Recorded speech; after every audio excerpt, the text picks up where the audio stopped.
تھی، اپنے 6 سال کے بچے کو اٹھا کر کے مبتلا ہے، حال سے بے حال ہے، سکتہ حالت ہو چکی ہے اور بے حال ہو چکی ہے۔ کس بات نے رلایا؟ ابھی تو مجھے چوم رہی تھی، ابھی تو پیار کر رہی تھی، ابھی تو مجھے بار بار پیار اور پیار کی لوریاں دے رہی تھی، کس بات نے ایسا مجبور کر دیا ہے؟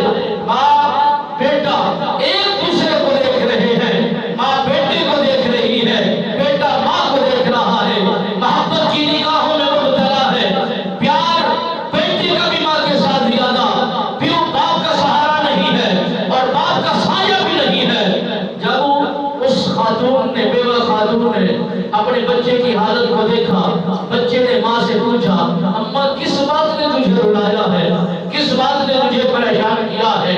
کس بات نے تجھے ستا دیا ہے؟ ماں بول کے اب کہتی ہے کہ بیٹا کوئی اور بات ہے، بیٹے نے مجبور کر دیا۔ اماں حضور بتائیے تو صحیح وجہ کیا ہے؟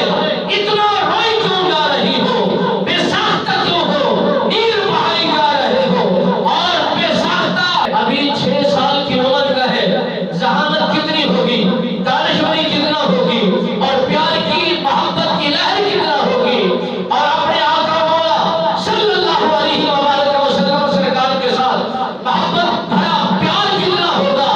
اس خاتون نے اپنے جب بیٹے کی حالت کو دیکھا، بیٹا بھی رونا شروع کر دیتا ہے۔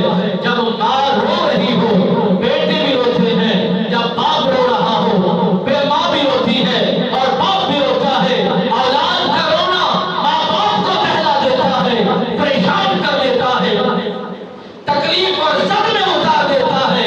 اس خاتون نے بیٹے کی رونے کی حالت کو دیکھا، ماں پھر صابرین میں ہو گئی، صبر کرنے پہ ادھر آ گئی، اپنے آپ کو دلاسا دے رہی ہے، اپنے آپ کو سمجھا رہی ہے، تیرا اور کوئی سہارا نہیں ہے، تیرا یہی تو معلوم پڑنے والا ہے، اگر اس سے کچھ ہو گیا تیرا کیا حال ہوگا؟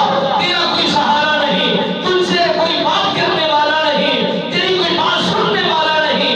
ماں نے اپنے بیٹے کو دلاسا دینا شروع کیا، بیٹے نے پوچھنا شروع کر دیا، ماں بتا تجھے کس بات نے رلایا ہے، تجھے